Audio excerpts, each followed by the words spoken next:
Dans ce monde, tout le monde veut devenir puissant. Mais très peu comprennent d'où vient la vraie puissance. Pour certains, elle vient de l'argent. Pour d'autres, du statut, de l'apparence, du bruit, des réseaux sociaux. Mais les sages, les stratèges et les psychologues qui ont marqué l'histoire savent une chose simple. La vraie puissance commence à l'intérieur, et finit toujours par se refléter à l'extérieur. Machiavel disait que le monde n'est pas construit pour les naïfs, mais pour les lucides. Sénèque affirmait que la souffrance n'est pas un obstacle, mais une forge. Jung révélait que notre pire ennemi n'est jamais à l'extérieur, mais toujours en nous. Et Robert Greene montrait que comprendre les humains, c'est posséder la clé de toutes les portes qu'ils gardent. Tu es ici, maintenant, parce que tu es prêt pour une transformation rare. Pas une transformation superficielle, pas une motivation temporaire. Mais une métamorphose profonde, celle que seuls quelques individus entreprennent dans une vie. Ce voyage durera des heures. Il touchera ta psychologie, ta vision, ta discipline, ta force intérieure, ta perception des gens, et ton rapport à toi-même. Tu ne vas pas écouter une simple vidéo. Tu vas entrer dans un chemin initiatique, un passage vers une version de toi que tu n'as pas encore rencontrée. Il y aura des vérités difficiles, des révélations profondes, des stratégies pour devenir plus lucide, plus calme, plus fort, plus dangereux. Et surtout, plus libre. Si tu restes jusqu'à la fin, tu ne sortiras pas de cette vidéo comme la personne qui l'a commencé. Alors respire. Installe-toi. Ouvre ton esprit. Le voyage commence maintenant. Partie I, psychologie de l'être humain, Jung plus Machiavel. Chapitre 1, l'ombre, ce que tu refuses d'admettre en toi. Avant de devenir fort, tu dois comprendre une vérité que presque personne n'ose regarder. La partie la plus puissante de toi n'est pas celle que tu montres au monde, mais celle que tu caches. Carl Jung appelait cette partie, l'ombre. L'ombre, ce n'est pas le mal. Ce n'est pas ta noirceur. Ce n'est pas ce que tu devrais fuir. L'ombre, c'est tout ce que tu n'as jamais eu le courage de regarder. Tout ce que tu as refoulé pour être aimé, pour être accepté, pour éviter les conflits, pour avoir la paix. L'ombre contient ta colère que tu n'exprimes jamais, ton ambition que tu as étouffée pour ne pas déranger, tes envies profondes que tu caches par peur d'être jugé, tes vérités que tu n'oses pas dire, ta puissance que tu fais taire pour rassurer les autres. Et voici le paradoxe, tout ce que tu refoules finit par te contrôler. Ce que tu refuses de voir en toi devient ce qui dirige tes actions. Tu veux comprendre pourquoi tu te sens souvent bloqué? Pourquoi tu répètes les mêmes erreurs? Pourquoi tu attires les mêmes relations, les mêmes déceptions, les mêmes schémas? Parce que ton ombre agit à ta place, depuis l'arrière-plan. Chaque fois que tu dis oui alors que tu voulais dire non. Chaque fois que tu caches ta force pour paraître gentil. Chaque fois que tu acceptes des comportements que tu ne devrais jamais tolérer. C'est l'ombre qui parle. Elle chuchote. Si tu dis la vérité, ils vont te rejeter. Si tu montres ta force, ils vont te détester. Si tu changes, tu vas perdre ceux qui profitent de toi. Mais Jung disait, l'ombre n'est pas ton ennemi. Elle devient ton ennemi seulement quand tu refuses de la connaître. Alors aujourd'hui, pour la première fois, regarde-la. Tu n'es pas seulement la personne calme, gentille, raisonnable que tu montres. Tu es aussi la personne qui a été blessée. La personne qui a été humiliée. La personne qui a été rejetée. La personne qui a dû apprendre à se taire pour survivre. La personne qui a dû se faire petite pour ne pas être attaquée. Et derrière tout ça, il y a quelque chose de plus précieux. Un potentiel énorme, brut, encore non utilisé. Laisse-moi te raconter une petite histoire symbolique. L'histoire du guerrier qui refusait son ombre. Un jeune guerrier vivait dans un village où l'on disait qu'une créature terrible rôdait dans la forêt. On l'appelait la bête. Tout le monde la craignait. Tout le monde la fuyait. Un jour, le jeune guerrier décida de l'affronter. Non pas pour devenir un héros, mais parce qu'il savait qu'il ne pourrait jamais vivre libre tant qu'il aurait peur. Il entra dans la forêt, l'épée à la main, le cœur tremblant. Après des heures de marche, la bête apparut. Massive, puissante, terrifiante. Le guerrier leva son épée, mais la bête ne bougea pas. Elle le regarda, silencieusement, comme si elle attendait quelque chose. Alors il comprit. La bête n'était pas venue pour le tuer. Elle était venue pour qu'il la reconnaisse. Il s'approcha. Lentement. Il posa sa main sur sa tête. Et la bête changea. Elle devint une lumière noire, qui se fondit dans le cœur du guerrier. Il sentit alors une puissance nouvelle naître en lui. Une force qu'il avait toujours eue, mais qu'il avait toujours refusé de voir. Il rentra au village. Plus calme. Plus fort. Plus ancré. Pas parce qu'il avait vaincu la bête, mais parce qu'il avait compris qu'elle faisait partie de lui. C'est cela, l'intégration de l'ombre. Reconnaître. Oui, j'ai de la colère, mais je peux l'utiliser pour me défendre. Oui, j'ai de l'ambition, et elle peut me guider. Oui, j'ai été blessé, et c'est ce qui fait ma profondeur. Oui, j'ai une force cachée, et je suis prêt à l'assumer. Le but n'est pas de devenir sombre. Le but est de devenir entier. Un humain entier est inarrêtable. Parce qu'il ne fuit plus une partie de lui-même. Parce qu'il n'a plus peur de ce qui vit en lui. Parce qu'il devient lucide, complet, réel. Et c'est à partir de cette lucidité que commence la vraie transformation. Chapitre 2. Pourquoi les gens font du mal, la mécanique invisible de l'ego humain. Avant de comprendre comment avancer dans ce monde, tu dois admettre une vérité que personne n'aime entendre. Les gens ne te blessent presque jamais exprès. Ils te blessent parce qu'ils ne se connaissent pas eux-mêmes. Un humain peut te faire du mal pour 3 raisons. Il est blessé. Il est insécure. Il est inconscient de ses propres mécanismes. Et ces 3 réalités créent un comportement que Jung et les stoïciens ont longuement expliqué. Le mal que les autres te font n'est qu'un reflet du chaos qu'ils portent en eux. 1. La blessure qui parle à travers eux. Une personne qui n'a jamais guéri de ses blessures devient dangereuse. Pas parce qu'elle veut faire du mal, mais parce qu'elle ne sait agir qu'à partir de ce qu'elle a vécu. Un être trahi, trahit. Un être humilié, humilie. Un être ignoré, ignore. Un être non respecté, manque de respect. Un être non aimé, détruit tout amour qu'on lui donne. Lorsque quelqu'un te fait du mal, tu crois que c'est toi le problème. Tu crois que c'est personnel. Tu crois que c'est une attaque ciblée. Mais Jung disait, les gens ne voient pas les autres. Ils ne voient que leurs propres blessures projetées sur eux. Chaque attaque est le cri silencieux de ce qu'ils n'ont jamais compris en eux-mêmes. 2. L'insécurité, la racine cachée de presque tous les comportements toxiques. Les êtres humains n'attaquent jamais par force. Ils attaquent par fragilité. Un individu solide n'a rien à prouver. Un individu solide n'a pas besoin d'écraser. Un individu solide n'a pas à rabaisser pour se sentir supérieur. Mais une personne insécure, elle attaque tout ce qui lui rappelle ce qu'elle n'arrive pas à être. Tu veux savoir pourquoi ta gentillesse dérange? Parce qu'elle met en lumière leur froideur. Tu veux savoir pourquoi tes efforts irritent? Parce qu'ils exposent leur paresse. Tu veux savoir pourquoi ta lumière agace? Parce qu'elle révèle leur obscurité. Ce n'est pas ta valeur qui dérange. C'est tout ce qu'ils n'ont pas construit en eux. Machiavel disait, l'homme déteste ceux qui lui rappellent ce qu'il n'est pas capable d'être. Il ne parlait pas d'arrogance. Il parlait de réalité psychologique. 3. L'inconscience, la majorité vit en pilotage automatique. La plupart des êtres humains ne réfléchissent pas à leur comportement. Ils réagissent. Ils répètent. Ils reproduisent ce qu'ils ont vu, vécu, subi. Sans jamais se poser la question, pourquoi j'agis ainsi? Le stoïcien Épictète disait, les hommes ne sont pas en colère contre les faits, mais contre l'idée qu'ils s'en font. C'est-à-dire, ils ne te répondent pas à toi. Ils répondent à la voix dans leur tête. Ils ne t'attaquent pas vraiment. Ils défendent leur douleur, leur ego, leur fierté fragile. Ils ne sont pas méchants. Ils sont inconsciemment gouvernés. Un être inconscient fait du mal sans s'en rendre compte. Comme une personne qui gesticule dans le noir et frappe tout ce qu'elle ne voit pas clairement. L'histoire du village et du miroir brisé. Il existait un village où l'on disait que les gens étaient particulièrement agressifs. Les voyageurs racontaient qu'à chaque fois qu'ils passaient par là, ils étaient insultés, rejetés, attaqués verbalement sans raison. Un jour, un sage décida de comprendre. Il se rendit dans le village. Il parla aux habitants. Tous disaient la même chose. Les autres sont mauvais. Les autres nous méprisent. Les autres nous insultent. Mais le sage remarqua une chose. Dans tout le village, il n'y avait pas un seul miroir. Alors il comprit. Les habitants ne savaient pas à quoi ils ressemblaient. Ils ne connaissaient pas leur propre visage. Ils ne voyaient que le reflet qu'ils imaginaient des autres.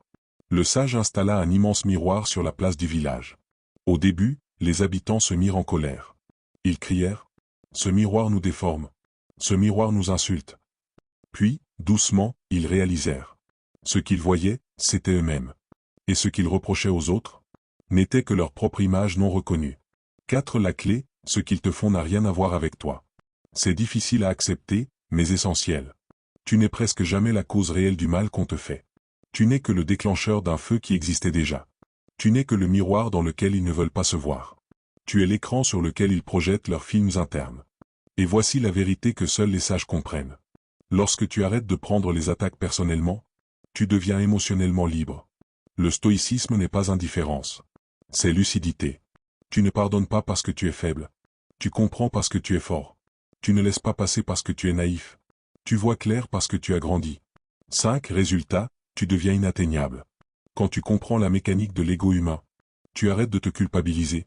Tu arrêtes de vouloir plaire. Tu arrêtes de te justifier.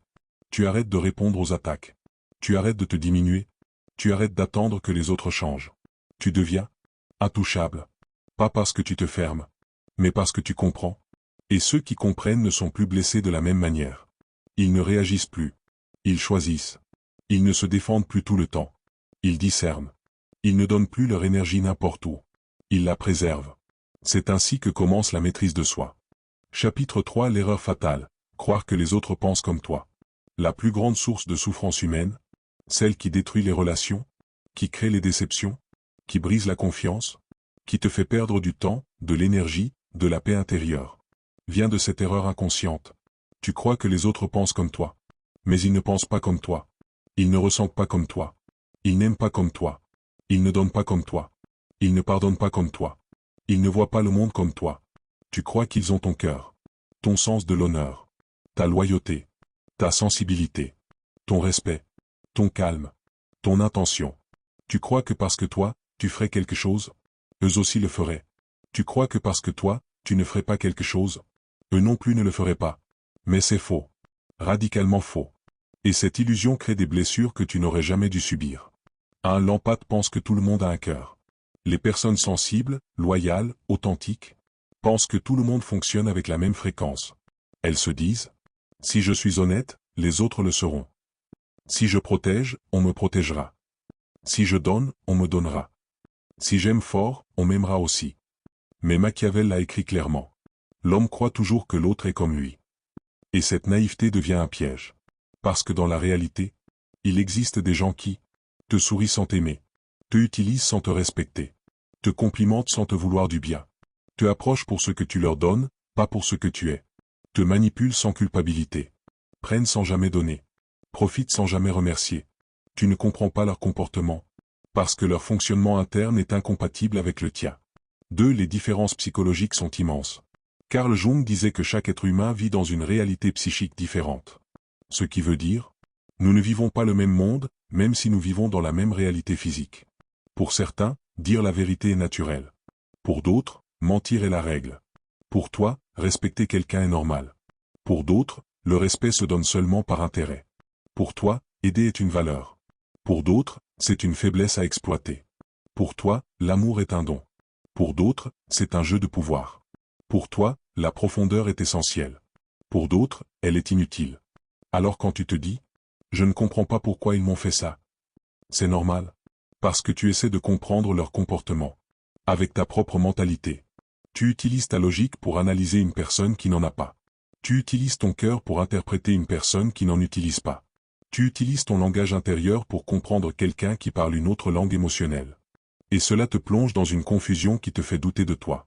3. Le choc de la lucidité, les gens n'ont pas tes valeurs. Sénèque disait, ce n'est pas dans la nature de l'homme d'être bon par défaut. Ce qui signifie, les valeurs ne sont pas universelles. Elles sont acquises, construites, travaillées.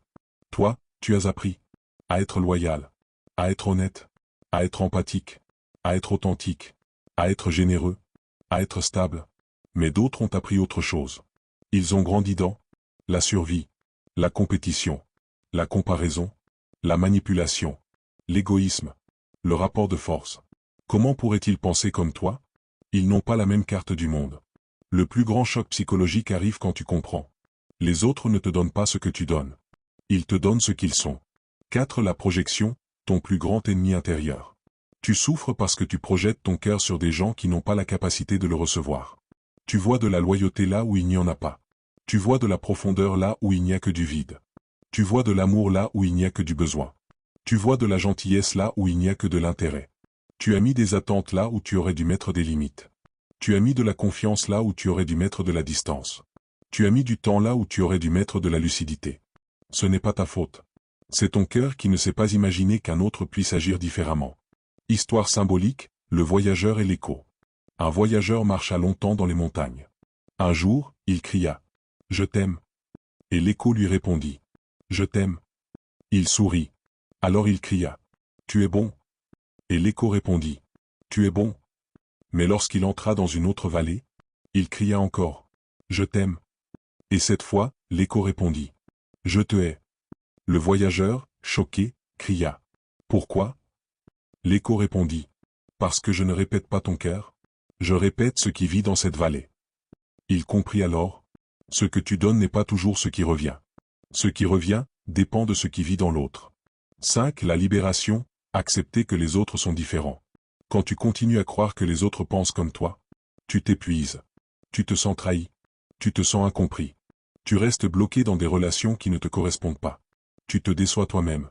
Mais le jour où tu comprends la réalité, tout change. Tu ne t'attends plus à des comportements qu'ils ne pourront jamais offrir. Tu ne demandes plus à un cœur fermé de t'aimer. Tu n'attends plus d'une personne confuse qu'elle te respecte. Tu n'espères plus de la profondeur chez une personne qui vit en surface.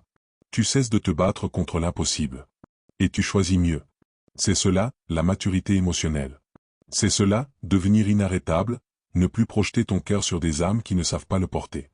Chapitre 4. Leçon de Machiavel, pourquoi tu ne dois jamais aider ceux qui refusent de céder eux-mêmes. Il existe une vérité dure, froide, inconfortable.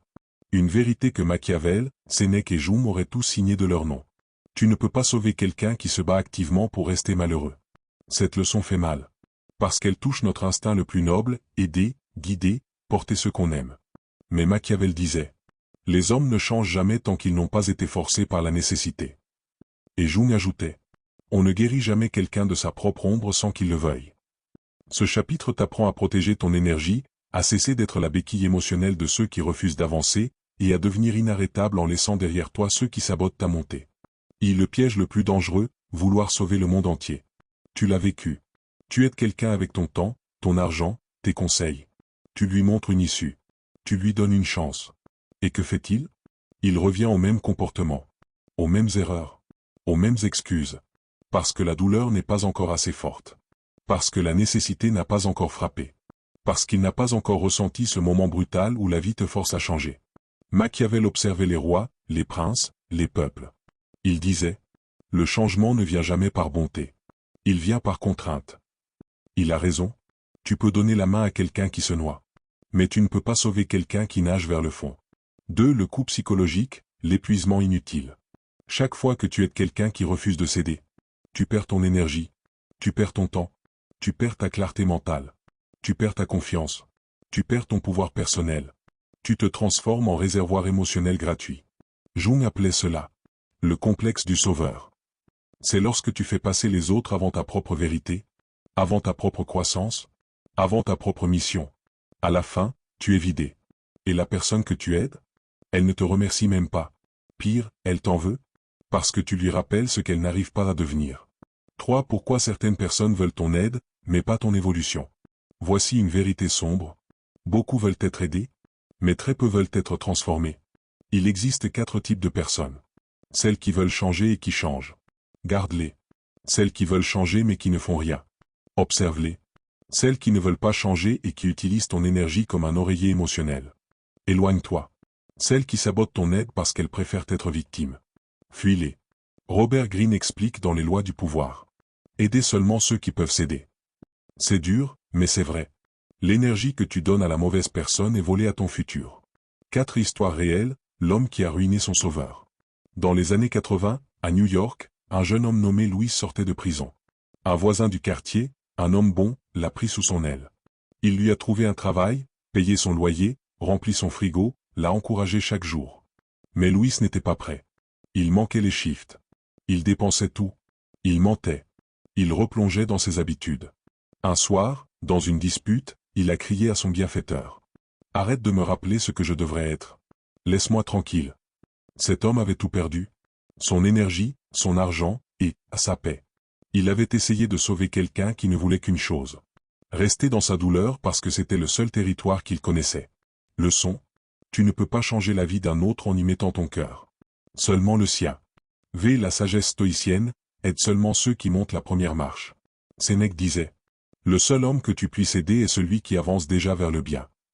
Tu ne dois tendre la main qu'à ceux qui se lèvent déjà, même s'ils tremblent, même s'ils sont perdus, même s'ils avancent lentement. Ceux-là, oui, accompagne-les.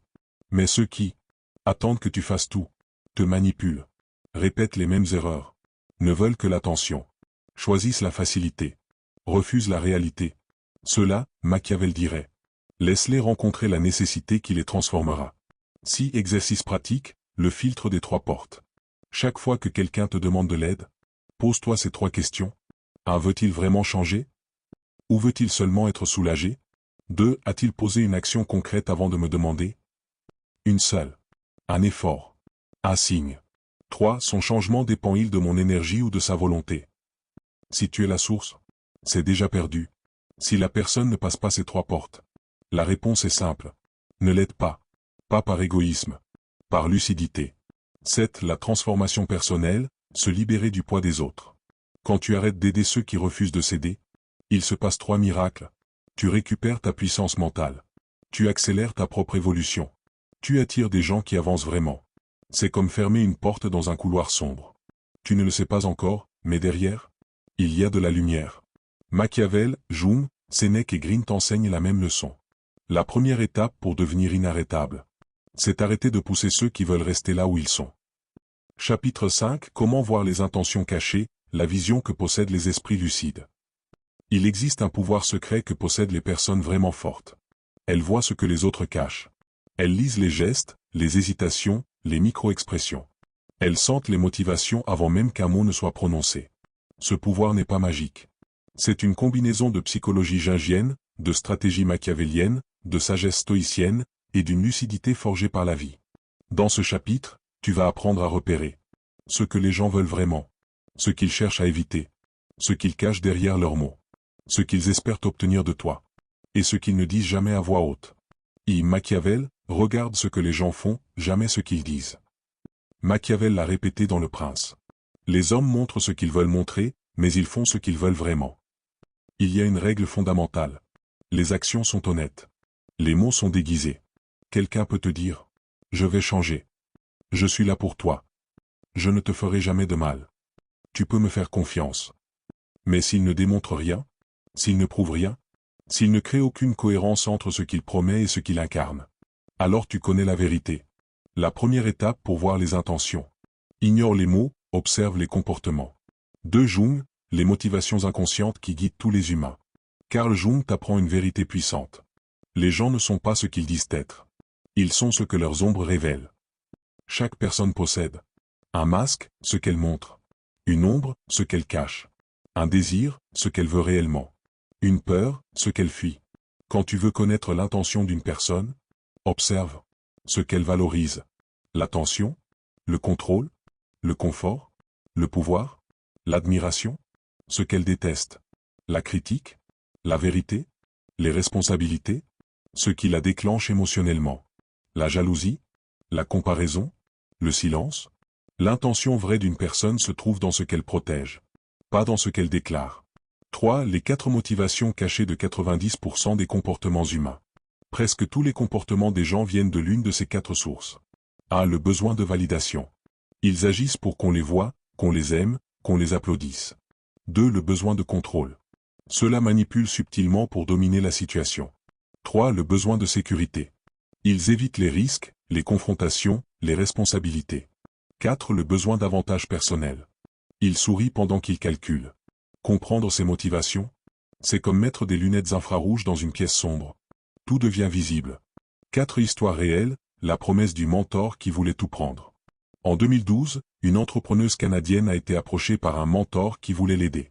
Il disait « Je veux te faire grandir. Je crois en ton potentiel. » Mais dans les réunions, il parlait toujours plus que lui. Il voulait décider pour elle. Il exigeait d'avoir accès à ses comptes, ses contrats, ses données. Ses paroles étaient généreuses. Ses actions étaient prédatrices. Elle a compris une règle fondamentale. Quand quelqu'un t'offre son aide trop vite, regarde ce qu'il veut toucher avant ce qu'il veut donner. Elle a coupé le contact. Quelques mois plus tard, il avait ruiné 3 jeunes entrepreneurs. Les intentions se voient toujours, si tu arrêtes d'écouter le discours. Les 7 signes que quelqu'un n'est pas honnête avec ses intentions. Voici les signaux que les grands observateurs repèrent instinctivement. 1. Trop de compliments au début.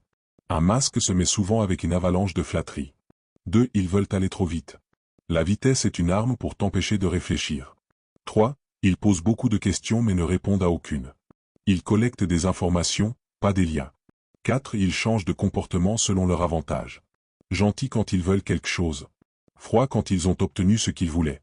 5. Ils ne supportent pas le silence. Car le silence révèle la vérité. 6. Ils te demandent beaucoup, mais donnent très peu. C'est l'intention la plus claire du monde. 7. Ils deviennent nerveux quand tu mets des limites. Celui qui a une bonne intention n'a peur d'aucune frontière. 6. L'exercice des 3 couches, décoder l'intention en moins de 10 secondes. Quand quelqu'un parle, écoute ce qu'il ne dit pas. Pose-toi. À qu'est-ce qu'il veut obtenir? Attention. Information. Avantage. 2. Qu'est-ce qu'il veut éviter? Responsabilité. Impression de faiblesse. La vérité. 3. Qu'est-ce qu'il protège? Son ego. Son image. Son confort. Tu auras la réponse à 90% des intentions. 7. Conclusion. La lucidité est une protection. Voir les intentions cachées ne te rend pas froid. Ça te rend libre. Libre de choisir qui mérite ton énergie. Libre de fermer la porte à ceux qui jouent. Libre de t'entourer de vrais alliés. Libre d'avancer sans naïveté. Machiavel t'apprend à observer. Jung t'apprend à sentir. Les stoïciens t'apprennent à rester calme. Green t'apprend à te protéger. Et ensemble, ils te donnent ce pouvoir. Comprendre les gens mieux qu'ils ne se comprennent eux-mêmes. Chapitre 6. L'art de l'indifférence stratégique. Devenir inarrêtable en protégeant ton esprit. La plus grande faiblesse des humains, même des plus forts, n'est pas la peur. Ce n'est pas l'échec. Ce n'est pas l'attaque des autres.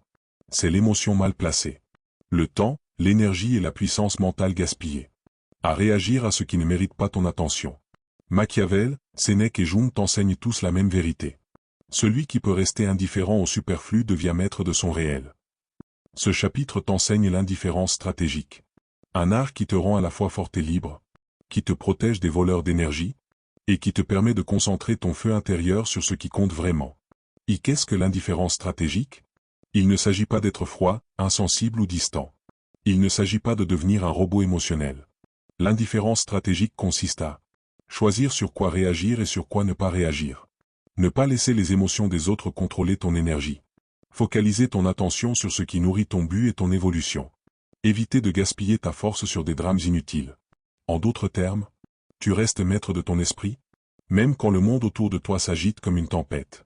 2. Les leçons de Machiavel, utiliser l'indifférence comme arme. Machiavel écrit dans Le Prince. Celui qui ne montre pas d'émotion conserve le contrôle. Celui qui se laisse emporter est à la merci des autres. L'indifférence stratégique est une arme invisible. Elle te permet de observer clairement sans être aveuglé par les sentiments. Prendre des décisions lucides même sous pression. Neutraliser les manipulateurs, les critiques et les jaloux. Exemple. Un courtisan furieux t'attaque verbalement pour te provoquer. Celui qui réagit se consume. Celui qui reste calme et silencieux conserve sa puissance, et souvent, laisse l'attaquant s'épuiser tout seul. 3. Les 3 couches de l'indifférence stratégique. 1. Indifférence émotionnelle. Ne pas se laisser ébranler par les paroles, les critiques ou les jugements. La force vient de l'intérieur, pas de l'approbation extérieure. 2. Indifférence sociale. Ne pas chercher à plaire à tous. Ne pas se battre pour gagner la sympathie ou l'attention de ceux qui ne respectent pas ton énergie. 3. Indifférence stratégique. Choisir consciemment où investir ton temps, ton énergie et ton attention. Comprendre que chaque réaction coûte une partie de ton pouvoir intérieur. 4. Histoire réelle, le maître de la sérénité. Un grand chef d'entreprise, connu pour sa patience et sa clairvoyance, recevait quotidiennement des messages agressifs de partenaires et employés frustrés. Un jour, un associé cria au téléphone. « Tu es incapable? Si tu continues comme ça, tout va échouer. » Lui, en réponse, resta silencieux. Il posa simplement le combiné. Le lendemain, le même associé vint lui présenter un projet réfléchi, respectueux et constructif. Pourquoi? Parce que le chef avait utilisé l'indifférence stratégique. Il ne réagit pas au bruit inutile. Il a donné le temps à l'autre de réfléchir. Il a conservé son énergie et son autorité. V. Les 5 bénéfices de l'indifférence stratégique. Maîtrise émotionnelle, tu ne perds plus ton calme face aux provocations. Gain de temps, tu ne gaspilles pas ton énergie sur ce qui ne te sert pas. Clarté mentale, tu vois la réalité telle qu'elle est, sans filtres émotionnels. Protection contre les manipulateurs, personne ne peut plus te faire agir contre ton intérêt. Autorité naturelle, les gens respectent ceux qui restent sera malgré la tempête. 6. Exercice pratique, le test des 3 secondes. Chaque fois qu'une situation te provoque une réaction émotionnelle, respire profondément. Attends 3 secondes avant de répondre ou d'agir. Demande-toi, est-ce que cette réaction me sert? Est-ce que cette personne mérite mon énergie? Est-ce que je veux utiliser mon feu intérieur ici ou ailleurs? La plupart du temps, tu découvriras que réagir n'est pas nécessaire. Et cette pause de 3 secondes commence à créer ton pouvoir. Cette conclusion, devenir inarrêtable grâce à l'indifférence. L'indifférence stratégique n'est pas un refuge. Ce n'est pas fuir la réalité. Ce n'est pas se désengager du monde. C'est un outil de maîtrise. Un filtre qui sépare le superflu de l'essentiel. Une méthode pour protéger ton énergie et avancer plus rapidement vers tes objectifs. Comme Sénèque le disait, celui qui sait rester maître de lui-même possède la plus grande liberté. Et c'est exactement ce que tu feras. Restant lucide, calme et concentré, même dans un monde bruyant et chaotique. Chapitre 7 Le pouvoir du silence dans un monde bruyant. Nous vivons dans un monde saturé de sons, de mots, de notifications et d'opinions. Tout hurle pour attirer ton attention. Médias, réseaux sociaux, collègues, amis, et même les proches. Le bruit te vole ton énergie, ta concentration et ton pouvoir intérieur. Mais ceux qui maîtrisent le silence sont les vrais maîtres du monde. Comme Sénèque disait, celui qui sait se taire domine plus que celui qui parle. Et Machiavel aurait ajouté, le silence est une arme plus tranchante que l'épée pour qui sait l'utiliser. Ce chapitre t'apprend à utiliser le silence comme un outil stratégique, pour protéger ton esprit, observer le monde et devenir inarrêtable. Et le silence n'est pas faiblesse. Le premier malentendu à propos du silence. On croit que le silence signifie peur, ignorance ou passivité. On pense que si tu ne parles pas, tu perds ton influence. En réalité, le silence donne du poids à tes paroles. Le silence te permet d'écouter et de comprendre avant d'agir. Le silence protège ton énergie et ton pouvoir intérieur. Machiavel disait, celui qui parle trop montre ce qu'il ne maîtrise pas, et révèle ses intentions avant d'agir. 2. Le silence comme outil d'observation. Carl Jung expliquait que pour comprendre les autres, il faut d'abord comprendre leur non-dit. Le silence te permet de observer les micro-expressions, le ton et les gestes. Détecter les intentions cachées. Mesurer les véritables motivations avant de répondre. Imagine, tu es en réunion. Quelqu'un critique ton idée de façon subtile. Si tu parles immédiatement, tu tombes dans le piège de l'émotion. Si tu restes silencieux, tu observes. Et tu comprends, son attaque révèle sa peur et son insécurité, pas ton erreur. 3. L'effet stratégique du silence. Le silence est une forme de pouvoir. Il crée mystère et respect. Il force les autres à révéler leurs pensées. Il te place en position d'autorité sans lever la voix. Exemple historique. Napoléon Bonaparte, célèbre pour son intelligence stratégique, restait souvent silencieux lors des réunions critiques. Les généraux parlaient trop, se dévoilaient. Napoléon écoutait et prenait la décision la plus puissante, souvent basée sur ce que les autres révélaient eux-mêmes. 4. Les 5 bénéfices du silence dans la vie moderne. Clarté mentale, tu réfléchis avant d'agir. Observation accrue, tu comprends les intentions cachées. Économie d'énergie, tu n'épuises pas ton pouvoir en paroles inutiles. Autorité naturelle, les gens respectent celui qui parle peu mais agit beaucoup. Résilience émotionnelle, tu n'es plus affecté par le chaos verbal du monde. Exercice pratique pour cultiver le silence stratégique 1. La pause avant la parole. Avant de répondre à toute attaque ou critique, compte mentalement jusqu'à 10. Évalue. Est-ce que mes mots servent mon objectif ou mes émotions? 2. Le journal silencieux. Chaque soir, note tes pensées sans les partager immédiatement. Apprends à écouter ton esprit avant de l'exprimer. 3. L'isolement volontaire. Accorde-toi 30 minutes à 1 heure par jour sans téléphone, sans conversation, juste toi et tes pensées. Cette pratique augmente la lucidité et la force intérieure. 6. Histoire symbolique, l'homme qui parlait trop. Il était une fois un roi qui parlait sans cesse. Il voulait être aimé et compris de tous. Mais ses conseillers, fatigués de ses paroles incessantes, commencèrent à ignorer ses avis. Un jour, un sage lui dit « Parle-moi. Écoute plus. Ce que tu retiens de tes mots te donnera le vrai pouvoir. » Le roi suivit ce conseil. Il devint respecté, redouté et écouté. Car maintenant, chacun savait que chaque mot avait un poids. 7. La leçon finale, utiliser le silence pour devenir inarrêtable. Le silence n'est pas un vide. C'est une arme. C'est un observatoire. C'est une forteresse. Dans un monde bruyant, ceux qui savent se taire et observer voient avant d'agir, comprennent avant de juger, choisissent avant de réagir. Et à la fin, ces êtres ne sont pas seulement libres. Ils deviennent inarrêtables. Sénèque résume parfaitement. Celui qui maîtrise son silence maîtrise le monde. Chapitre 8 Pourquoi la majorité échoue, psychologie de la foule. La majorité échoue. Toujours. Dans presque tous les domaines, finances, carrière, relations, développement personnel. Mais pourquoi? La réponse n'est ni la chance, ni l'intelligence. C'est la dynamique de la foule. Machiavel, Jung, Sénèque et Robert Greene ont tous étudié ce phénomène, sous différentes formes. Machiavel, les masses suivent l'intérêt, pas la vertu. Jung, les comportements de groupe déclenchent l'ombre collective. Sénèque, le jugement individuel se perd dans la pression sociale. Greene, la foule manipule et détruit ceux qui ne savent pas se distinguer. Ce chapitre te montre pourquoi tu dois penser seul, agir seul et ne jamais laisser la masse décider pour toi, si tu veux devenir inarrêtable. La foule est irrationnelle. Les gens suivent les émotions plus que la logique. Une idée populaire devient une vérité, même si elle est fausse. Une peur collective devient une panique, même si elle est infondée. Une mode devient un standard, même si elle est inefficace. Machiavel écrivait: les hommes sont faciles à manipuler quand ils agissent en groupe et non en individu. Quand tu observes les foules, tu vois ce phénomène partout. Bourses effondrées par panique collective. Épidémies d'achats inutiles ou d'hystérie sociale. Comportements impulsifs sur les réseaux sociaux. La majorité échoue parce qu'elle suit le mouvement, sans réfléchir, sans analyser, sans stratégie. De Jung et l'ombre collective. Carl Jung appelait cela la folie des foules et la manifestation de l'ombre collective. L'ombre est cette partie de nous que nous rejetons. Peur, jalousie, désir de confort, envie de domination. Quand les individus s'assemblent, ces ombres fusionnent. Elles deviennent une force irrationnelle et puissante. La foule agit contre la raison et contre elle-même. Exemple, une entreprise qui licencie un leader visionnaire juste parce que les employés suivent l'émotion du moment. Ce qui est rationnel est ignoré. Ce qui est bruyant est adoré. Et la majorité échoue. 3. Les 3 mécanismes de l'échec collectif. 1. Conformité sociale. Les gens préfèrent suivre l'opinion des autres plutôt que d'écouter leur propre jugement. Exemple, expérience de Solomon H. Les individus renient leur propre perception pour suivre la majorité. 2. Influence de l'émotion. La foule amplifie la peur, l'avidité et la colère.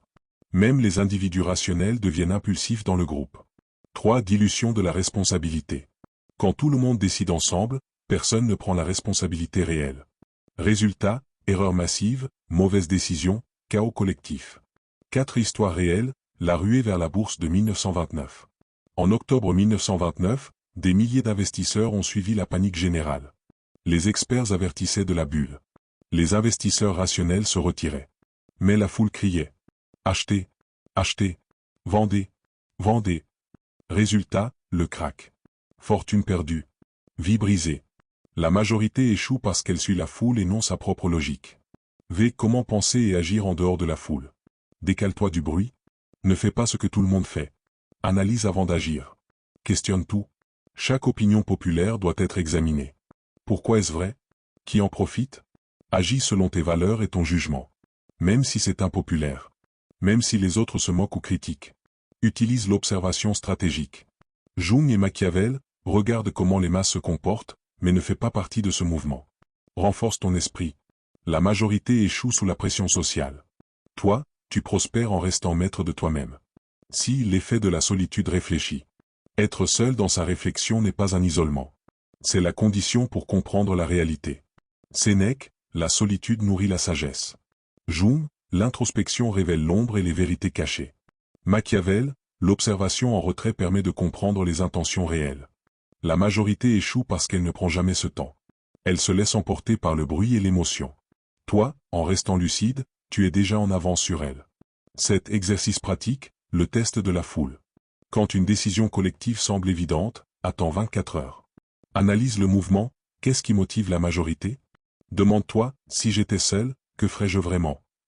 Compare ton jugement vs celui de la foule. Agis uniquement après avoir confirmé ton choix rationnel et stratégique.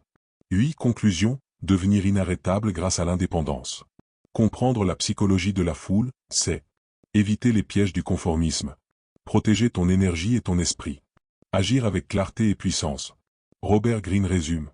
Le pouvoir réel ne se mesure pas par le nombre d'adeptes que tu as, mais par ta capacité à penser et agir seul, même contre la majorité. Machiavel, Jung et Sénèque sont unanimes. La majorité échoue. Toi, en restant lucide et indépendant, tu deviens inarrêtable. Chapitre 9. Le mécanisme de la projection, ils t'accusent de ce qu'ils sont. Il existe une loi invisible dans les relations humaines.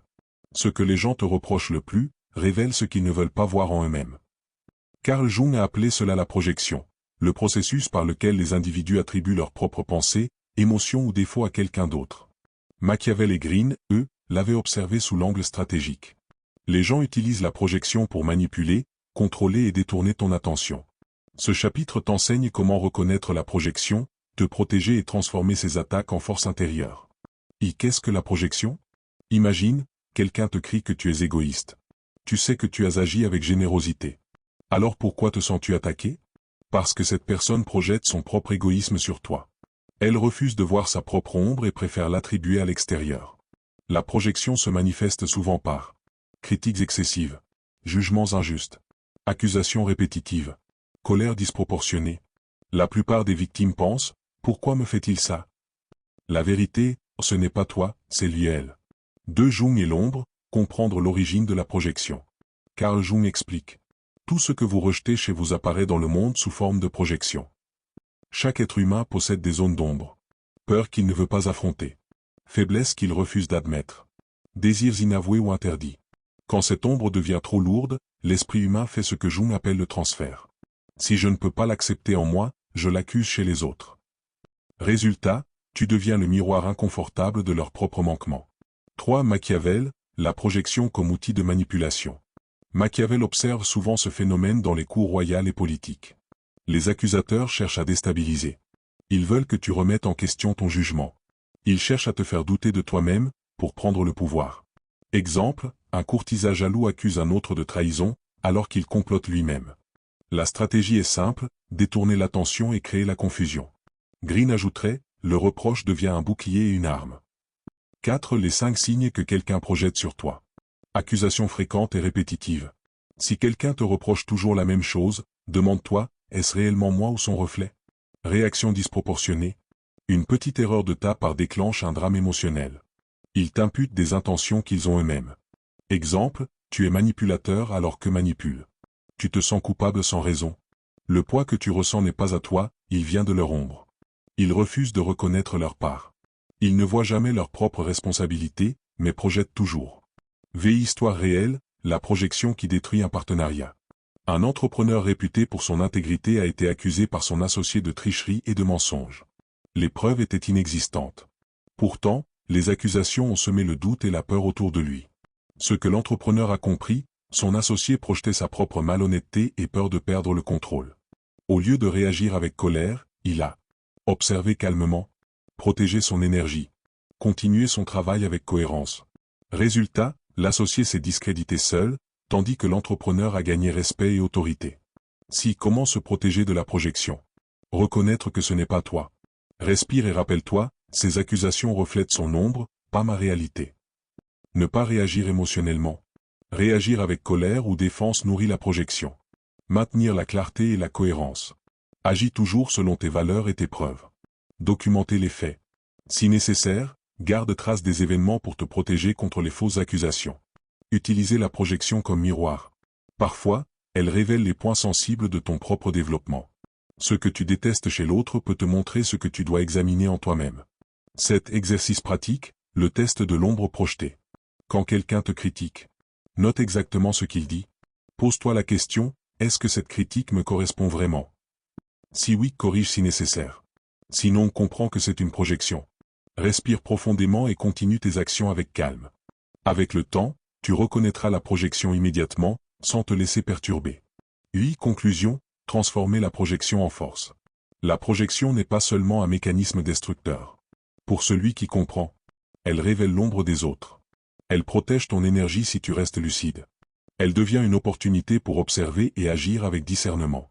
Comme Sénèque l'écrit, les offenses des autres ne sont qu'un miroir de leur âme, ne les laisse jamais refléter la tienne. Machiavel, Jung et Green sont unanimes. Celui qui voit la projection devient invincible dans ses relations et ses décisions. Chapitre 10. Comment repérer les jaloux en 3 signes. La jalousie est silencieuse, insidieuse et dévastatrice. Elle ne se montre pas toujours par des cris ou des confrontations. Elle se cache derrière des sourires, des compliments exagérés ou même des conseils soi-disant amicaux. Machiavel l'a observé dans les cours royales, Jung dans les relations humaines, et Robert Greene en stratégie. La jalousie est l'une des émotions les plus dangereuses, car elle pousse les autres à agir contre toi sans que tu t'en rendes compte. Ce chapitre t'apprend à repérer les jaloux rapidement, à protéger ton énergie, et à transformer leur négativité en force pour ton ascension. Et pourquoi il est vital de détecter la jalousie? La majorité échoue à cause de l'inattention à ce sentiment. La jalousie crée des obstacles cachés. Elle manipule les perceptions de ceux qui t'entourent. Elle attire des conflits inutiles. Ne pas reconnaître la jalousie, c'est laisser des ennemis invisibles agir. Reconnaître la jalousie, c'est obtenir un avantage stratégique. Tu peux alors préserver ton énergie, anticiper les attaques et naviguer avec lucidité. 2. Le signe numéro 1, le compliment venimeux. Les jaloux parlent souvent en douceur, mais leur message est toxique. Exemple. Waouh, tu as réussi? Je ne pensais pas que tu y arriverais, mais bravo. Tu es vraiment talentueux, pour quelqu'un qui débute. Ces compliments déguisent l'envie et le jugement, et cherchent à te faire douter de toi-même. Le test, si un compliment te fait ressentir un malaise ou une comparaison, il est probablement jaloux dans l'ombre. 3. Le signe numéro 2, la compétition constante. Les jaloux ne supportent jamais que quelqu'un progresse plus vite, plus haut ou plus fort. Ils mesurent chaque réussite, chaque opportunité, chaque relation. Ils comparent, critiquent ou minimisent. Ils ne célèbrent jamais sincèrement ton succès. Jung explique, c'est l'ombre qui se manifeste. Le jaloux projette son propre désir non réalisé sur toi, et cherche à te freiner pour se sentir supérieur. 4. Le signe numéro 3, le sabotage subtil. Le jaloux agit rarement ouvertement. Il rit de tes idées avant de les soutenir. Il transmet des rumeurs, manipule les informations. Il te conseille, mais ses conseils servent ses intérêts, pas les tiens. Machiavel aurait appelé cela l'art de nuire sans se montrer. Le saboteur silencieux est plus dangereux que l'ennemi déclaré, car il attaque quand tu es le plus vulnérable. Histoire réelle, la jalousie dans le monde entrepreneurial. Un jeune entrepreneur réussissait rapidement dans son domaine. Un collègue proche, soi-disant ami, commença à le critiquer subtilement. Minimiser ses réussites. Douter de ses décisions. Semer des rumeurs sur sa crédibilité. Au début, l'entrepreneur ignorait ces signes. Puis il comprit que la jalousie était à l'œuvre. Il a alors redéfini ses limites. Ignoré les tentatives de sabotage. Renforcé son réseau avec des alliés loyaux. Résultat, le jaloux s'est isolé et a perdu toute influence, tandis que l'entrepreneur a continué sa croissance sans obstacle. Comment se protéger de la jalousie? Reconnaître les signes. Observe les compliments douteux, la compétition et le sabotage subtil. Ne pas répondre à la provocation. La jalousie cherche à te faire réagir. Rester calme la neutralise. Éviter la proximité toxique. Ne laisse pas le jaloux s'approcher de tes décisions clés ou de ton cercle intime. Utiliser la transparence stratégique. Rends visibles tes actions à ceux de confiance. La jalousie se nourrit de mystères et de doutes. Transformer la jalousie en énergie. Chaque attaque, chaque remarque peut devenir un indicateur de ce que tu fais de bien et de puissant. Cet exercice pratique, le filtre de la jalousie. Chaque interaction qui te fait ressentir malaise, doute de toi, comparaison, tentative de manipulation. Pose-toi 3 questions. Est-ce un compliment authentique ou venimeux? Cherche-t-on à me freiner ou à me soutenir? Cette personne agit-elle pour son intérêt ou pour le mien? Réponds avec discernement. Apprends à garder ton cercle pur et ta puissance intacte. 8. Conclusion, la jalousie comme indicateur, pas comme obstacle. La jalousie n'est pas ton ennemi si tu sais la lire. C'est un miroir, elle te montre où tu excelles et ce que tu inspires aux autres. Comme Sénèque disait, ne te laisse jamais abattre par la haine ou l'envie d'autrui, ce qui importe, c'est ta vertu et ta progression. Machiavel, Jung et Green te donnent le même message. Ceux qui reconnaissent et se protègent des jaloux deviennent inarrêtables. Partie 2. Stoïcisme, le calme, la force, la maîtrise. Chapitre 11. Le vrai contrôle, ce qui dépend de toi. Les humains passent leur vie à vouloir contrôler ce qu'ils ne peuvent pas. Opinion des autres, événements, résultats, critiques. Sénèque et Marc Aurèle enseignent. Ce qui dépend de toi, c'est ton esprit, tes choix, tes actions. Tout le reste est hors de ton pouvoir. Comprendre le vrai contrôle. Ce qui dépend de toi, tes pensées, tes décisions, tes réactions. Ce qui ne dépend pas de toi, le monde, les autres, la chance, les critiques. Quand tu confonds ces deux sphères, tu gaspilles ton énergie et ton calme. 2. Exemple historique. Marc Aurèle, empereur romain, subissait critiques, guerres et maladies. Il écrivait dans son journal. Accepte ce qui arrive, concentre-toi sur ton devoir et reste maître de ton esprit. Résultat, il est devenu un modèle de sérénité et de sagesse. 3. Exercices pratiques. Chaque matin, note. Ce que tu peux contrôler aujourd'hui. Ce que tu ne peux pas contrôler. Engage-toi à concentrer 100% de ton énergie sur la première catégorie. Chapitre 12. Comment devenir émotionnellement invincible. L'invincibilité émotionnelle n'est pas un état inné, mais une pratique quotidienne. Il est pilier. Observation des émotions sans les juger. Acceptation de la réalité telle qu'elle est. Réponse réfléchie au lieu de réaction impulsive. 2 exemples historiques. Sénèque, face à l'exil et aux critiques, restait calme. Il écrivait, « Il n'y a rien de mauvais dans les circonstances, ce qui importe, c'est la façon dont nous réagissons. » 3 exercices pratiques. À chaque émotion forte. Respire profondément 5 secondes. Demande-toi, cette émotion sert-elle mon objectif ou me contrôle-t-elle? Décide consciemment de la laisser passer ou de l'utiliser stratégiquement. Chapitre 13. Les attaques ne viennent jamais de toi, mais de leur monde intérieur. Les critiques, insultes et attaques des autres reflètent leur propre chaos intérieur. Y comprendre l'origine des attaques. La colère des autres vient de leur peur. La critique des autres vient de leurs insécurités. 2 exemples historiques. Épictète, esclave affranchi et philosophe stoïcien, subissait humiliation et privation. Il disait, « Ce qui arrive de l'extérieur n'est pas mal, seul ton jugement le rend mauvais. » 3 exercices pratiques. Quand quelqu'un t'attaque. Observe ces mots comme un scientifique, pas comme une victime. Identifie l'émotion ou l'insécurité derrière ces paroles. Ne prends rien personnellement, et continue ton chemin. Chapitre 14. Le pouvoir des limites psychologiques. Les limites psychologiques sont le bouclier invisible qui protège ton énergie. Y définir tes limites. Savoir dire non. Choisir les batailles qui valent la peine. Refuser les situations toxiques. 2 exemples historiques. Marc Aurèle ne laissait pas les intrigues de cour perturber son jugement. Il fixait des limites claires et respectait sa propre tranquillité. 3 exercices pratiques. Pour chaque interaction difficile. Note tes limites. Applique-les fermement mais calmement. Observe comment l'autre réagit. Souvent, le respect naît de la clarté. Chapitre 15. L'art de ne rien prendre personnellement. Ce que les autres disent ou font est leur réalité, pas la tienne. Y comprendre le détachement. La critique n'est pas une vérité universelle. Les compliments ne définissent pas ta valeur. 2 exemples historiques. Sénèque écrivait, « Il ne faut pas que ton humeur dépende de la bouche des autres. » 3 exercices pratiques. Avant toute interaction. Rappelle-toi que ce que tu entends reflète l'autre. Garde ton calme et ne laisse rien te perturber. Réagis avec discernement ou silence stratégique. Chapitre 16. La paix intérieure comme avantage stratégique. Un esprit calme est un avantage tactique dans un monde chaotique. Et pourquoi la paix est un pouvoir? Permet de voir clairement. Permet de prendre des décisions sans stress. Permet de neutraliser les provocations. 2 exemples. Un général stoïcien restait calme même sous le feu de l'ennemi. Sa lucidité lui permet de réagir mieux que ceux qui paniquent. 3 exercices pratiques. Chaque jour, consacre 10 minutes à méditation, respiration, observation de la nature. Revenir au calme intérieur avant toute décision. Chapitre 17. Trouver la force quand tout s'écroule.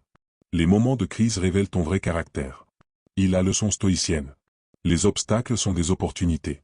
La douleur forge la résilience. L'adversité révèle la force intérieure. 2 exemples historiques. Épictète, en esclavage, transformait chaque privation en leçon de puissance intérieure. 3 exercices pratiques. Lors de difficultés, note ce qui est hors de ton contrôle. Concentre-toi sur ce que tu peux faire. Transforme chaque obstacle en apprentissage. Chapitre 18. Le courage stoïcien, agit, même avec peur. Le courage n'est pas l'absence de peur, mais l'action malgré elle. La philosophie. Reconnais la peur. Décide d'agir malgré elle. Transforme la peur en moteur. 2 exemples historiques. Marc Aurèle affrontait guerre et pandémie avec peur mais agissait toujours selon la raison et le devoir. 3 exercices pratiques. Pour chaque peur, identifie-la clairement. Note une action possible malgré elle. Engage-toi à agir une petite étape chaque jour. Chapitre 19. Le détachement émotionnel intelligent. Le détachement n'est pas l'indifférence, c'est la maîtrise. Y comprendre le détachement. Ressens sans être contrôlé. Observe sans réagir impulsivement. Décide sans être influencé par l'émotion. 2 exemples. Sénèque face aux critiques, il écoutait, comprenait, mais ne réagissait jamais avec colère. 3 exercices pratiques. Chaque émotion. Observe-la comme un scientifique. Ne la laisse pas guider ton action. Décide consciemment selon la raison. Chapitre 20. Construire un esprit qui ne se brise plus. La véritable force stoïcienne, un esprit incassable et invincible. Les fondations. Maîtrise de soi. Détachement intelligent. Observation du monde et des autres. Priorité sur ce qui dépend de toi. 2 exemples historiques. Marc Aurèle et Sénèque ont fait face à trahison, perte et critique. Leur calme et leur discipline ont forgé un esprit inébranlable. 3 exercices pratiques. Chaque jour, note 3 situations qui auraient pu te perturber. Analyse ta réaction. Pratique la maîtrise et le détachement jusqu'à ce qu'ils deviennent automatiques. Partie 3, stratégie machiavélienne, pouvoir, influence. Chapitre 21, pourquoi il ne faut jamais trop se dévoiler. Se dévoiler complètement est l'une des erreurs les plus fréquentes en matière de pouvoir. En révélant toutes tes intentions, tes désirs, ou tes faiblesses, tu donnes aux autres un arsenal pour te manipuler ou te contrôler. Même les personnes proches peuvent utiliser tes vulnérabilités contre toi. Exemple historique, César, en partageant trop de détails de ses stratégies militaires avec ses alliés, a été trahi par ceux qu'il croyait loyaux. Exemple moderne, dans les négociations commerciales, un entrepreneur qui révèle son budget maximal ou sa stratégie de croissance se fait souvent imposer des conditions défavorables. Conseil pratique. Garde toujours une part d'inaccessibilité dans tes propos. Réserve tes projets importants pour toi ou pour un cercle très restreint. Partage des informations justes mais superficielles pour inspirer confiance sans jamais te rendre vulnérable. Chapitre 22, la règle, les gens respectent ce qu'ils craignent de perdre. Le respect est souvent lié à la peur, mais pas n'importe quelle peur, la peur de perdre quelque chose de précieux. Plus ce que tu possèdes semble rare ou difficile à obtenir, plus tu seras respecté. Exemple, les œuvres d'art et les objets de collection prennent de la valeur non pas seulement pour leur beauté, mais parce qu'ils sont rares et inaccessibles. Exemple professionnel, un manager qui réserve son temps et son attention pour les projets les plus importants voit ses collègues respecter ses décisions et son autorité. Conseil pratique. Crée de la valeur autour de toi, que ce soit ton temps, ton attention ou ton expertise. Ne distribue pas ton énergie gratuitement, mais de manière stratégique. Transforme tes ressources rares en un levier de respect et d'influence. Chapitre 23, la maîtrise des perceptions. Dans le monde du pouvoir, ce que les gens perçoivent est souvent plus important que la réalité. Si tu contrôles la perception qu'ont les autres de toi, tu contrôles en grande partie leur réaction et leur respect. Exemple historique, Napoléon savait que son image de conquérant invincible renforçait sa légitimité, même quand la situation militaire était fragile. Exemple contemporain, les influenceurs et les dirigeants utilisent les réseaux sociaux pour façonner l'image qu'ils veulent que les autres aient d'eux. Conseil pratique. Soigne ton image, ton langage corporel et tes communications. Ne cherche pas à mentir, mais à présenter l'essentiel de manière stratégique. Apprends à anticiper comment tes actions seront interprétées. Chapitre 24, le pouvoir de faire moins, pour valoir plus. Trop d'actions visibles peut diminuer ta valeur. Ceux qui font moins mais avec efficacité inspirent souvent plus de respect et de désir. L'excès d'activité peut disperser l'énergie et réduire l'impact perçu de tes actions. Exemple, Steve Jobs ne participait pas à toutes les réunions, mais ses interventions étaient mémorables et stratégiques. Exemple pratique, dans un projet professionnel, un membre qui se concentre sur les tâches critiques et laisse les détails aux autres est souvent perçu comme plus compétent. Conseil pratique. Priorise les actions à fort impact. Évite de tout montrer, agis avec précision et parcimonie. Laisse les autres se demander ce que tu vas faire ensuite. Chapitre 25, la stratégie de l'imprévisibilité. Si les autres savent exactement comment tu vas réagir, ils peuvent anticiper et exploiter tes mouvements. L'imprévisibilité te rend plus difficile à contrôler et inspire une forme de respect teinté de crainte. Exemple historique, les généraux comme Alexandre le Grand utilisaient des tactiques surprenantes pour déstabiliser l'ennemi. Exemple moderne, dans le monde du business, un dirigeant qui change de stratégie subtilement garde ses concurrents dans l'incertitude. Conseil pratique. Alterne tes réactions et décisions. Ne laisse pas les autres anticiper ton comportement. Utilise le mystère à ton avantage, surprends au bon moment. Chapitre 26, comment éviter d'être manipulé. La manipulation survient quand tu ignores les intentions des autres ou que tu exposes trop de vulnérabilité. Comprendre les techniques de manipulation te permet de conserver ton pouvoir et ta liberté. Exemple, les publicités exploitent nos désirs et peurs pour influencer nos décisions. De même, dans les relations professionnelles, certains jouent sur la culpabilité ou l'émotion. Conseil pratique. Analyse les motivations derrière chaque proposition ou geste. Pose des questions précises avant d'agir. Maintiens ton autonomie et ne cède jamais à la pression émotionnelle. Chapitre 27, le principe du levier, faire plus avec moins d'efforts. Le levier stratégique consiste à utiliser les ressources existantes pour produire un effet maximal avec un minimum d'efforts. Exemple historique, Léonard de Vinci a maximisé son impact artistique et scientifique en travaillant sur des projets aux retombées multiples. Exemple contemporain, une seule idée marketing bien ciblée peut générer des ventes exponentielles sans multiplier les efforts. Conseil pratique. Identifie les actions à fort effet multiplicateur. Délègue et automatise ce qui ne nécessite pas ton intervention directe. Concentre-toi sur ce qui crée réellement de la valeur. Chapitre 28, le contrôle des alliances et des ennemis. Savoir gérer ces relations est crucial. Les alliances doivent servir tes objectifs stratégiques, et tes ennemis doivent être surveillés ou neutralisés intelligemment. Exemple historique, Machiavel lui-même conseille de diviser pour régner, une alliance mal contrôlée peut devenir une menace. Exemple moderne, les entreprises collaborent avec des partenaires stratégiques pour neutraliser des concurrents communs. Conseil pratique. Choisis tes alliés en fonction de leurs intérêts et de leur fiabilité. Évalue continuellement tes relations. Maintiens toujours une marge de manœuvre face à ceux qui pourraient te nuire. Chapitre 29. Pourquoi l'aide crée souvent des ingrats. Offrir de l'aide sans discernement peut créer une dépendance et un manque de respect. Ceux qui reçoivent trop deviennent souvent ingrats et prennent l'aide pour acquise. Exemple, les philanthropes qui donnent sans poser de conditions se trouvent parfois exploités par des bénéficiaires opportunistes. Conseil pratique. Aide de manière stratégique et conditionnelle. Enseigne aux autres à se responsabiliser plutôt qu'à dépendre de toi. Préserve ton énergie et ton pouvoir. Chapitre 30. La puissance du mystère. Le mystère suscite fascination et respect. Une part d'inconnu rend les autres curieux, intrigués, et souvent plus attentifs à toi. Exemple historique. Les grands leaders charismatiques, comme Churchill ou Gandhi, laissaient volontairement des zones d'ombre dans leur stratégie ou intention, stimulant ainsi l'admiration et l'anticipation. Exemple contemporain. Les influenceurs qui ne révèlent pas tout sur leur vie personnelle génèrent un engagement plus fort et un intérêt constant. Conseil pratique. Ne tout révèle jamais sur toi-même. Laisse des questions sans réponse. Utilise l'ombre et le silence comme outil stratégique pour maintenir ton influence. Partie 4. Carl Jung, Identité, ombre et transformation profonde. Chapitre 31. Déconstruire l'ancienne identité. Avant de devenir quelqu'un de plus puissant, il faut comprendre qui tu es actuellement, et pourquoi cette version peut te limiter. Comprendre l'ancienne identité. Elle est formée par éducation, peur, traumatisme, attente sociale. Elle agit comme un masque, te limitant dans tes choix et tes potentiels. Jung explique. Pour créer quelque chose de nouveau, il faut d'abord démolir ce qui n'est plus utile. 2. Exemple historique. Beaucoup de leaders et penseurs ont dû renoncer à une identité imposée par leur environnement. Carl Jung lui-même a rejeté les conventions de la psychiatrie pour créer sa psychologie analytique. 3. Exercices pratiques. Note toutes les croyances que tu avais sur toi enfant ou adolescent. Identifie celles qui limitent ton potentiel aujourd'hui.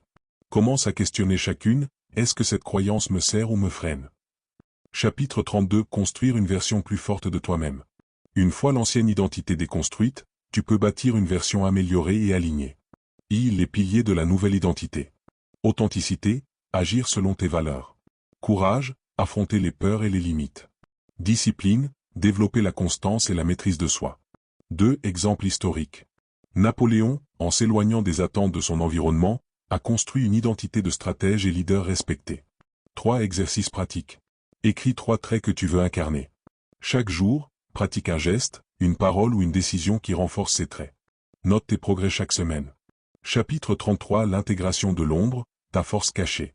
L'ombre, selon Jung, est tout ce que tu refuses de voir en toi. Peur, colère, jalousie, désir de pouvoir. Comprendre l'ombre. Elle n'est pas mauvaise, elle est source de puissance. Ignorer l'ombre la rend destructrice. L'intégrer te rend complet et inarrêtable. 2. Exemple historique.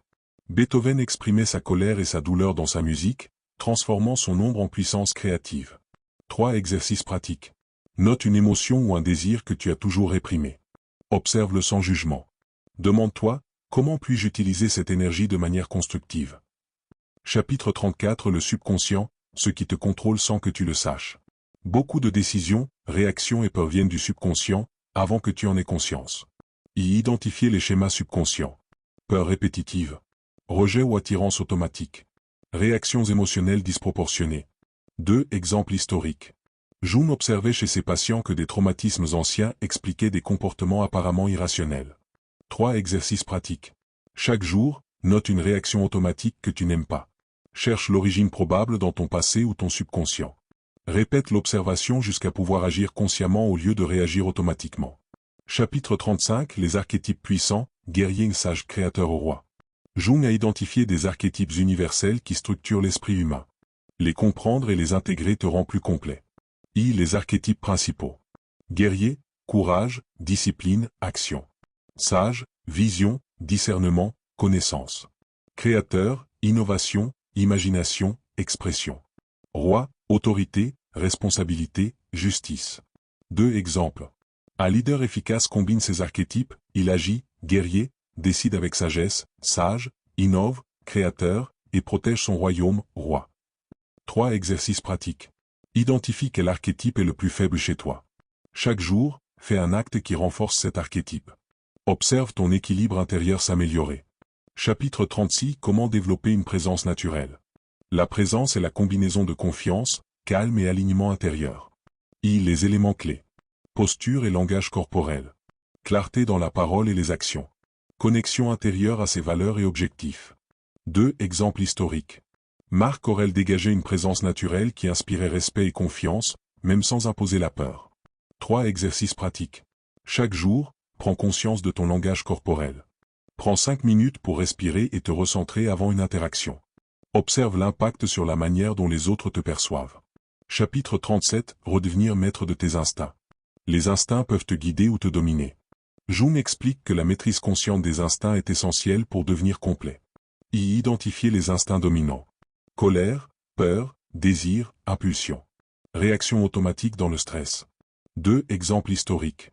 Un général ou un stratège ne suit jamais seulement son instinct, il l'observe, le canalise et l'utilise comme énergie. 3 exercices pratiques. Note une réaction instinctive récente. Analyse ce qui l'a déclenché. Imagine une réaction plus stratégique et entraîne-toi à l'appliquer. Chapitre 38 – Pourquoi tu reproduis toujours les mêmes schémas. Sans conscience de l'ombre et du subconscient, tu répètes les mêmes erreurs et échecs. Identifier les schémas. Relations toxiques. Décisions financières répétitives. Comportements autosaboteurs. 2 exemples historiques. Jung soulignait que les patients qui ne reconnaissent pas leurs projections ou leur ombre reproduisent constamment les mêmes expériences négatives. 3 exercices pratiques. Liste les 3 schémas que tu observes le plus souvent dans ta vie. Cherche l'origine émotionnelle ou subconsciente. Planifie une action consciente pour briser ce cycle. Chapitre 39 – Le processus d'individuation, devenir toi-même. L'individuation, selon Jung, est le chemin vers la complétude, intégrer l'ombre, le conscient et le subconscient. Les étapes. Conscience de soi. Reconnaissance et intégration de l'ombre. Alignement avec ses archétypes. Maîtrise de ses instincts. 2 exemples. Beaucoup de leaders et créateurs ont traversé des périodes de crise, d'introspection et de solitude pour se révéler pleinement. 3 exercices pratiques. Chaque semaine, note une leçon ou une émotion que tu as intégrée plutôt que refoulée. Observe comment elle augmente ta force intérieure. Chapitre 40 – Comment dépasser la version limitée de toi. La version limitée est celle dictée par la peur, l'ombre non intégrée et les projections sociales. Identifier la version limitée. Peur de l'échec. Soumission à l'opinion des autres. Réaction automatique destructrice. 2 exemples historiques. Beethoven, Jung, Marc Aurèle et de nombreux leaders ont transcendé leurs limites en confrontant leurs peurs, leurs blessures et leurs habitudes destructrices. 3 exercices pratiques. Liste une limitation actuelle. Décompose-la en peur, habitude ou conditionnement social. Planifie une action concrète pour la dépasser cette semaine. Répète jusqu'à ce que la nouvelle version de toi-même devienne naturelle. Partie V. Robert Greene, pouvoir, discipline, maîtrise totale de soi. Chapitre 41 – La loi de la rareté, devient difficile à obtenir. La valeur d'une personne augmente lorsqu'elle devient rare, unique et difficile à atteindre. Comprendre la loi de la rareté. Les gens accordent plus de respect et d'attention à ce qui est rare. Être constamment disponible diminue ton influence et ton pouvoir. 2 exemples historiques. Les grands rois et stratèges se faisaient respecter non par la peur, mais par leur rareté et mystère. Machiavel écrivait « Celui qui se montre trop, se perd dans l'indifférence des masses ». 3 exercices pratiques. Analyse ton temps et ton attention, où es-tu trop disponible? Fixe des limites claires. Cultive le mystère et la valeur en choisissant tes engagements avec soin.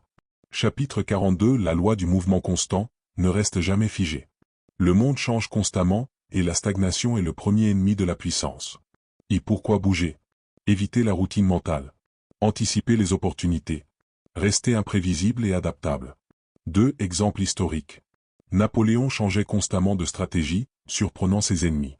Robert Greene rappelle que ceux qui restent figés deviennent vulnérables. 3 exercices pratiques. Chaque semaine, apprends quelque chose de nouveau. Change une habitude ou une routine qui te limite. Observe comment cette flexibilité augmente ton influence. Chapitre 43 – La puissance du long terme. Le vrai pouvoir vient de la vision à long terme et de la constance. Comprendre la puissance du long terme. Les actions quotidiennes créent le succès futur. La patience et la discipline surpassent le talent seul. 2 exemples historiques. Robert Greene cite les stratèges et entrepreneurs qui construisent leur empire en 10, 20 ou 30 ans, souvent invisible au début. 3 exercices pratiques. Définis un objectif majeur sur 5 ans. Divise-le en actions quotidiennes et hebdomadaires. Engage-toi à la constance, même sans résultat immédiat. Chapitre 44 L'art d'apprendre sans cesse. Les maîtres du pouvoir restent toujours étudiants de la vie. Pourquoi apprendre constamment? Pour anticiper et influencer. Pour rester adaptable et imprévisible. Pour transformer la connaissance en pouvoir. 2 exemples historiques. Léonard de Vinci, stratège et inventeur, étudiait toujours de nouveaux domaines, combinant art, science et stratégie pour créer une vision unique. 3 exercices pratiques. Chaque semaine, lis ou explore un domaine inconnu. Note les idées que tu peux appliquer à ta vie ou ton travail. Partage ou pratique immédiatement ce que tu apprends. Chapitre 45 Comment devenir fascinant et respecté. La fascination attire l'attention, le respect et l'influence. Les clés de la fascination. Mystère et rareté. Maîtrise de soi et confiance. Capacité à captiver par la parole, l'action ou la vision. 2 exemples historiques. Casanova ou Napoléon, par leur charisme et leur présence, inspiraient respect et admiration. 3 exercices pratiques. Observe tes interactions, es-tu captivant ou prévisible? Travaille ton langage, ton silence et ton attitude pour créer du mystère. Utilise ton expertise et tes passions pour fasciner naturellement. Chapitre 46 Transformer la douleur en puissance. La douleur et l'adversité sont les plus grands catalyseurs de croissance. Comprendre la transformation. La douleur révèle tes limites et forces. Elle peut devenir énergie et motivation. La résilience forge le pouvoir durable. 2 exemples historiques. Robert Greene cite Malcolm X et Viktor Frankl, qui ont transformé des expériences traumatiques en force et sagesse. 3 exercices pratiques. Identifie une douleur ou un échec récent. Note les leçons et forces cachées qu'il te donne. Planifie une action concrète pour en tirer avantage. Chapitre 47 L'énergie personnelle, savoir la préserver. L'énergie est le capital invisible de ton influence et de ton pouvoir. Pourquoi la préserver? L'énergie gaspillée réduit l'impact. La maîtrise de soi augmente le contrôle sur les autres et sur la situation. 2 exemples historiques. Les grands stratèges se reposaient et choisissaient leur bataille pour préserver force et clarté. 3 exercices pratiques. Liste les activités qui te drainent inutilement. Limite-les ou délègue-les. Protège tes moments de concentration et de récupération. Chapitre 48 Comment créer une aura d'autorité. L'autorité naturelle attire respect et obéissance sans utiliser la force brute. Les piliers de l'autorité. Maîtrise de soi. Compétence et expertise. Calme et assurance. Alignement entre parole et action. 2 exemples historiques. Marc Aurèle et Napoléon imposaient le respect par leur calme, leur savoir et leur action réfléchie. 3 exercices pratiques. Observe tes réactions. Es-tu cohérent et sûr? Corrige les signes d'hésitation ou d'incohérence. Pratique le calme et la maîtrise dans chaque interaction. Chapitre 49 L'art de rester calme sous pression. La maîtrise sous stress te distingue de la majorité. Pourquoi rester calme? Permet de penser clairement. Évite les erreurs et réactions impulsives. Inspire confiance et respect.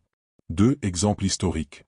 Des généraux, dirigeants et entrepreneurs ont pris des décisions cruciales sous pression en restant calmes, transformant le chaos en opportunité. 3 exercices pratiques. Devant chaque situation stressante, respire profondément 5 secondes. Observe la situation objectivement. Décide une action stratégique plutôt que de réagir émotionnellement. Chapitre 50 Devenir inarrêtable, la synthèse finale.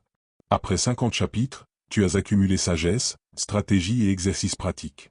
Les piliers pour devenir inarrêtable. Clarté intérieure, comprendre ce que tu peux contrôler. Maîtrise émotionnelle, détachement, calme et résilience. Puissance stratégique, anticipation, rareté, mouvement constant. Croissance continue, apprentissage, intégration de l'ombre, vision long terme. Présence et aura, charisme, autorité, énergie préservée. 2 exemples historiques. Les grands maîtres Jung, Sénèque, Machiavel, Marc Aurèle, Robert Greene, ont tous incarné ces principes, ils ont transformé leur vie et leur environnement par la discipline, la maîtrise et la conscience. 3 exercices pratiques. Relis tes notes et identifie 3 piliers que tu veux intégrer immédiatement. Crée un plan d'action quotidien pour vivre selon ces principes. Observe ta transformation et ajuste au fil du temps. L'inarrêtable n'est pas celui qui n'échoue jamais, mais celui qui sait transformer chaque obstacle, chaque critique et chaque échec en une marche vers sa puissance totale. Conclusion, deviens inarrêtable, ton voyage vers la puissance totale. Nous avons traversé 50 chapitres, un chemin qui t'a mené des arcanes du pouvoir stratégique aux profondeurs de ton âme, des leçons de stoïcisme à l'exploration de l'ombre et de ton identité, jusqu'aux stratégies de discipline, d'influence et de maîtrise de soi. Ce que tu as appris n'est pas juste de la théorie. Chaque principe, chaque histoire et chaque exercice est un outil concret, une pierre que tu peux poser pour construire une vie plus forte, plus claire et plus alignée. Synthèse des piliers essentiels. Connais-toi et maîtrise-toi. Identifie ton ombre, tes émotions, tes schémas répétitifs. Deviens le maître de tes réactions et de tes décisions. Concentre-toi sur ce que tu contrôles. Le reste appartient au monde, aux autres, au hasard. Ta paix intérieure devient ta plus grande arme. Développe une vision à long terme. La constance et la discipline surpassent le talent seul. Chaque petit pas quotidien construit une puissance durable. Apprends et adapte-toi sans cesse. L'apprentissage permanent nourrit la créativité et l'influence. Reste flexible, imprévisible et toujours en mouvement. Crée ton aura et ton influence. La rareté, la présence, le calme et l'autorité naturelle inspirent respect et fascination. Transforme la douleur et l'adversité en énergie et puissance. 2. Le vrai pouvoir est intérieur. Machiavel t'a appris la stratégie et la vision réaliste du monde. Sénèque et Marc Aurèle t'ont montré la force stoïcienne et le calme indestructible. Jung t'a guidé à travers l'ombre, l'identité et la transformation personnelle. Robert Greene t'a révélé les lois de la maîtrise, du pouvoir et de l'influence. Mais la leçon ultime est claire, le véritable pouvoir n'est pas d'imposer aux autres, mais de dominer ton monde intérieur. C'est là que réside l'inarrêtable. 3. Ton plan d'action final. Révise chaque pilier et choisis les 3 plus puissants pour toi. Mets en pratique chaque jour les exercices et stratégies, discipline, méditation, maîtrise émotionnelle, observation des schémas humains. Observe ta transformation, note les changements, les victoires et les moments où tu restes calme, clair et stratégique.